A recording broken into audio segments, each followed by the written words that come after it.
नमस्कार, मैं रश्मि शर्मा और आप देख रहे हैं वीके न्यूज। भारतीय संविधान विश्व का सबसे बृहद संविधान है। यानी कहा जाता है कि विश्व के कई संविधानों में भारतीय संविधान सबसे बड़ा संविधान है। और आपकी जानकारी के लिए मैं बता दूं, भारतीय संविधान में 22 अध्याय, 395 आर्टिकल और 12 शेड्यूल्स हैं। आज वर्तमान स्थिति ये है कि भारतीय संविधान में 104 संशोधन हो चुके हैं। अभी जो संशोधन प्रक्रिया है, इतनी आसानी से 104 संशोधन इतने समय में, क्योंकि हमारा जो संविधान है उसकी एक विशेषता है कि हमारा भारतीय संविधान एक लचीला संविधान है, जहां संशोधन प्रक्रिया उतनी कड़ी नहीं है जितनी बाहरी देशों की होती है। उसी कड़ी में मैं आपको एक छोटी सी जानकारी दे दूं कि कहीं ना कहीं कोई सवाल आता है समय रहते। हमारा जो संविधान था वो 26 नवंबर 1949 को तैयार हुआ था और वहीं 26 जनवरी 1950 को लागू किया गया था। उस दिन से लेकर अब तक कई सारी परिस्थितियां बदली गई हैं और उन्हीं बदलाव को देखते हुए कई बार ऐसे आर्टिकल्स को संशोधित करने की मांग भी उठी है। उन्हीं आर्टिकल्स में से एक सबसे विवादित आर्टिकल कहा जाता है आर्टिकल 30। हाल ही में इस पे कई ज़्यादा ट्विटर पर एक माहौल बना हुआ है, जहां पर आर्टिकल 30 को हटाने की मांग पुरजोरों पर है। आर्टिकल 30 के साथ आर्टिकल 30A की भी एक कहीं ना कहीं भ्रांति फैली हुई है। इन्हीं सभी सवालों के जवाबों को जानने के लिए मैं आपको लेके आई हूं नरेंद्र के पास, जो कि है एक विधि छात्र और साथ ही न्याय विज्ञान शोध संस्थान के संस्थापक। तो जानते हैं उनसे कि क्या कहता है उनका शोध आर्टिकल 30 पे। तो आइए, सबसे पहले मैं स्वागत करती हूँ विधि छात्र नरेंद्र का कि वो वीके न्यूज़ के साथ जुड़े हैं और हमारे कई सारे सवाल हैं जिनके जवाब मुझे लगता है कि नरेंद्र आप अपने शोध से काफ़ी अच्छे से हमें बता पाएंगे। तो सबसे पहले जो मेरा सवाल है वो ये है कि जैसे कि मैंने कहा कि ट्विटर पर एक भ्रम फैला हुआ है आर्टिकल 30A का, जहाँ पे सीधा ये लिखा गया है कि कुरान हदीस पढ़ाया जा सकता है लेकिन भगवत गीता पढ़ाई नहीं जा सकती। तो सबसे पहले आप ये बताइए कि क्या आर्टिकल 30A का नाम का कोई आर्टिकल हमारे संविधान में है? देखिए, मैं आपको एक बात बता देना चाहता हूँ कि हमारे संविधान में आप जब देखेंगे, भारत का संविधान आप पढ़ेंगे, आप उसमें देखेंगे, भारत का राजपत्र आप देखेंगे तो उसमें कहीं भी आर्टिकल 30A का जिक्र नहीं है। तो इसको सिरे से खारिज कर देना चाहिए कि आर्टिकल 30A का जो एक भ्रम फैलाया जा रहा है कि भगवत गीता पढ़ाने पर रोक है, तो ये मतलब बिल्कुल भी सत्य नहीं है। जी बिल्कुल। देखिए, आर्टिकल 30 जब नाम की कोई चीज़ संविधान में है ही नहीं तो उसको लेके लोग भ्रांतियाँ फैला रहे हैं कि आर्टिकल 30 है जो हिंदू विरोधी है। आर्टिकल 30 में कुरान की शिक्षा दी जा सकती है, धर्म की शिक्षा दी जा सकती है, लेकिन कोई हिंदू गीता और इस तरह की शिक्षा नहीं दी जा सकती। तो ये सरासर गलत बात है। इस तरह से भ्रांतियाँ फैलाना एक जो मैं मानता हूँ कि जनता की जो मानसिकता है, युवाओं की जो मानसिकता है, उनको भ्रमित करना है। जी बिल्कुल। अच्छा, मेरा अब जो दूसरा सवाल है, जैसे आर्टिकल 30 है तो यहाँ पर हमें पता चल गया कि वो ऐसा कोई आर्टिकल होता नहीं है। अब मेरा जो दूसरा सवाल है आर्टिकल 30 जो कहता है कि सारे माइनॉरिटीज जो हैं उन्हें एक अधिकार है अपने धार्मिक संस्थानों को चलाने का, अपनी धार्मिक शिक्षा का प्रचार प्रसार करने का। तो क्या ये अधिकार बहुसंख्यकों को नहीं दिया जाता? देखिए रश्मि जी, यहाँ पे एक बात जानना बहुत ज़रूरी है हमारे लिए कि आर्टिकल 30 जो है हमारे जो फंडामेंटल राइट्स है, आर्टिकल जो हमारे 12 से 35 तक हमें दिए हुए हैं भाग 3 संविधान के अंदर, उसके अंतर्गत आर्टिकल 29 और आर्टिकल 30 जोड़ा गया है जो शिक्षा और संस्कृति संबंधित अधिकार प्रदान करता है। अब मैं बात करता हूँ आर्टिकल 30 की। तो आर्टिकल 30 में जो अल्पसंख्यक समुदाय है, मुस्लिम, जैन, बौद्ध, पारसी, ये जो समुदाय है, इन लोगों को अपने धर्म की संस्था चलाने का और उनको स्थापित करने का अधिकार दिया हुआ है। एक सुप्रीम कोर्ट का एक निर्णय मैं आपको अवगत कराना चाहूँगा रश्मि जी कि सुप्रीम कोर्ट ने, गुजरात का केस था सेंट जेवियर कॉलेज अहमदाबाद बनाम गुजरात राज्य का, उसमें सुप्रीम कोर्ट ने अपने निर्णय में ये कहा था अल्पसंख्यक समुदाय भले अपने जो ये संस्थान है, शैक्षणिक संस्थान हैं, वो चलाए और उनका जो मैनेजमेंट है वो देखे, लेकिन सबसे अच्छा जो उन्होंने डिसीजन दिया था उस निर्णय के अंदर जो कहा था वो ये कहा था कि अगर वो चलाते हैं, टाइमिंग वो सेट करे, कौन उसमें पढ़ाएगा वो सब डिसाइड करें, लेकिन वहाँ का जो पाठ्यक्रम होगा उस संस्था में शिक्षा किस प्रकार से दी जाएगी, उस संस्था में पढ़ाया क्या जाएगा, पाठ्यक्रम क्या होगा, ये राज्य सरकार डिसाइड करेगी।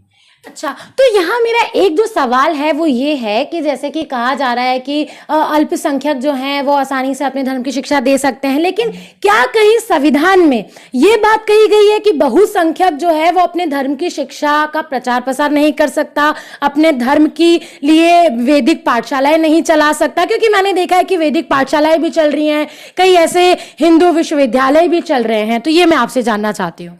हाँ, देखिए रश्मि जी, यहाँ पे एक सबसे बड़ी समझने की बात हमारी ये है कि परिस्थितियों के अनुकूल हमारे संविधान में संशोधन किए जाते हैं। जैसे समय समय निकलता है तो हमें संशोधन की आवश्यकता पड़ती है, किस वक्त कौन सा संशोधन हमें करना पड़े। तो मैं ये बात कहना चाहूँगा, अब तक संविधान में 104 संशोधन हो चुके हैं। ठीक है, ये आवश्यकता क्यों पड़ी? क्योंकि कहीं ना कहीं उन्हें लगा कि ये चीज़ें जो है संशोधन करना चाहिए इसके अंदर, इसलिए उन्होंने संशोधन उसमें परिवर्तन किया। अब बात करते हैं आर्टिकल 30। तो जिस प्रकार से माहौल बनाया जा रहा है, मैं भी फेसबुक ट्विटर ये चलाता हूँ, देखता हूँ, तो उसमें मेरे को कहीं ना कहीं लगता है कि ये एक विस्फोटक का रूप ना ले ले कहीं आगे जाके। इसलिए मैं युवाओं से भी ये निवेदन करना चाहूँगा कि वो इस तरह की भ्रांतियाँ ना पालें, फैक्ट को जानने की कोशिश करें। आर्टिकल 30A नाम की कोई चीज़ संविधान में नहीं है, आर्टिकल 30 है जिसमें संशोधन होना चाहिए। अच्छा, यहाँ पे मैं आपसे पूछना चाहूंगी कि किस प्रकार का संशोधन होना चाहिए, क्योंकि आप एक विधि के छात्र हैं, आपसे बेहतर इसको कोई नहीं समझ सकता। जैसे कि कहा गया है कि all minorities has right to establish their religion institute, education institute.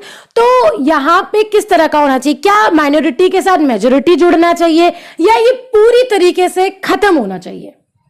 देखिए, बात इसको रखने की या बात इसको ख़त्म करने की या बात इसको संशोधन करने की है। तीन बातें यहाँ पे आती है, या तो आप इसको रखो या फिर आप इसको संशोधन करो या फिर पूरी तरह से इसको हटा दो, समाप्त कर दो। तो जैसे हम देखें, हमारे आर्टिकल 21A शिक्षा का अधिकार दिया हुआ है हमारे फंडामेंटल राइट्स के अंदर। अगर हम बात करें आर्टिकल 14 की, तो उसमें कहीं ना कहीं ये आर्टिकल जो है वो हमें इफेक्ट करता है अनुच्छेद 14 को, अनुच्छेद 15 को, जो समता का अधिकार दिया हुआ है। क्योंकि समानता का अधिकार सबको है, तो कहीं ना कहीं अगर ये हटता भी है, उसको अगर उल्लंघन होता है आर्टिकल 14 का, तो ये समाप्त होना चाहिए। अगर समाप्त नहीं भी हो तो इसमें कहीं ना कहीं संशोधन होना चाहिए। यहाँ मैं एक और आपसे, जो आपने आर्टिकल 14 और 15 की बात कही है, तो कहीं ना कहीं ये बात भी सामने आ रही है कि जैसे कि आर्टिकल 14 जो कि समानता के अधिकार की बात करता है, वहीं आर्टिकल 30 इसको कॉन्ट्राडिक्ट करता है कि आर्टिकल 30 भेदभाव करता है बहुसंख्यक और अल्पसंख्यक धार्मिक संप्रदायों के लिए सरकार भी अनुदान करती है, उन्हें कोई टैक्स भी पे नहीं करना पड़ता। वहीं उनकी जो उनको कहीं ना कहीं अनुदान इस तरीके से दिया जाता है कि वो अपनी अच्छी तरीके से अपने आप को एक्स्टेब्लिश कर पाए। तो ये कहीं बहुसंख्यकों के साथ एक भेदभाव वाली स्थिति पैदा होती है, इस पर आप क्या कहेंगे?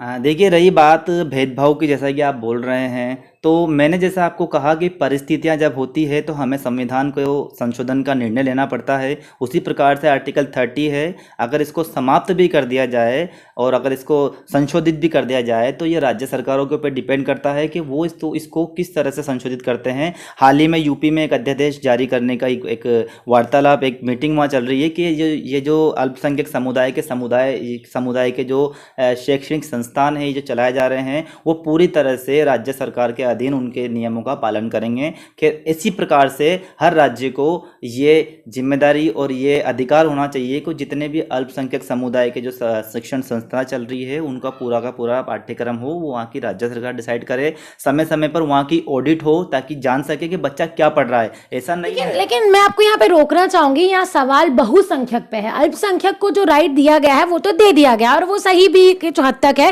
लेकिन बात यहाँ पे है कि कहीं ना कहीं हमारी जो हिंदू संस्कृति है वो लुप्त होती दिखाई दे रही है। आप देख सकते हैं कि अभी कई सारे मुद्दे एक साथ आ रहे हैं, जैसे कि जो प्लेटफॉर्म्स है, जहां पे digital platform, Netflix, Amazon prime, वहां पे एंटी हिंदू प्रोपोगंडा जैसी चीजें भी चल रही हैं। ऐसी वेब सीरीजें आ रही हैं जो पूरी हिंदू संस्कृति को एक नेगेटिव फॉर्म में दिखाई दे रहा है, एक नकारात्मक संस्कृति के रूप में दिखाया जा रहा है। तो कहीं ना कहीं आपको नहीं लगता कि यहाँ हम ही लोग रिस्पॉन्सिबल हैं, यहाँ पे बहुसंख्यक लोग रिस्पॉन्सिबल है इस बात के लिए कि कहीं ना कहीं वो ही अपनी हिंदू संस्कृति को आगे नहीं बढ़ाना चाहते?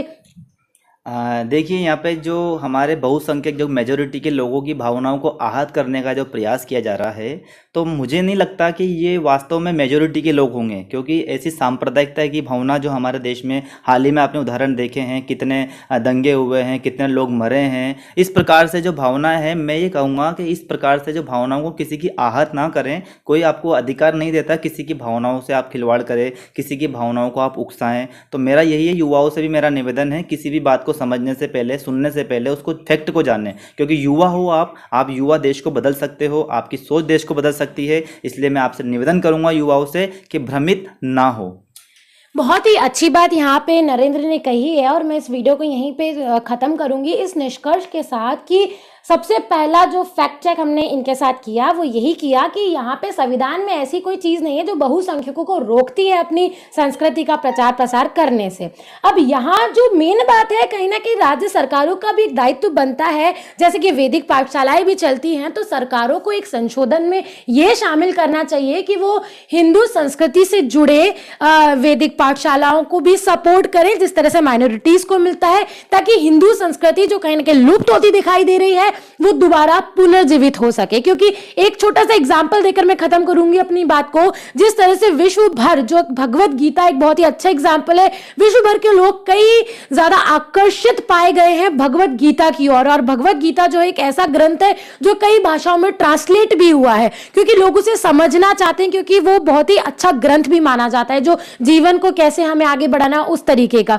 तो चलिए यहाँ पे अब आपके लिए मैं एक सवाल छोड़ के जाती हूँ कि आपको मैंने कुछ चीजें बताई, नरेंद्र ने हमें कई सारी चीजें क्लियर की हैं। आप अपने विचार मुझे कमेंट बॉक्स में शेयर कर सकते हैं, बता सकते हैं कि किस तरह का संशोधन होना चाहिए और कहीं ना कहीं बहुसंख्यक लोगों का क्या दायित्व होता है इस चीज के लिए। और ये जो लड़ाई है यहाँ पे सांप्रदायिकता से बिल्कुल ना जोड़े, ये लड़ाई सिर्फ संस्कृति को बचाने की लड़ाई है और इस लड़ाई को सीधे तरीके से चले, ना कि उलूल जुलूल बातों को करके सिर्फ सांप्रदायिक चीजों में फंसकर एक गलत नकारात्मक पर्यावरण बनाने की कोशिश करिए। तो चलिए, देश और दुनिया की तमाम खबरों के साथ जुड़े रहिए वीके न्यूज के साथ। और एक बार फिर मैं धन्यवाद कहूंगी नरेंद्र जी का कि वो हमारे साथ जुड़े और कई सारी बातें आपने हमें क्लियर की यहाँ पे। Thank you so much.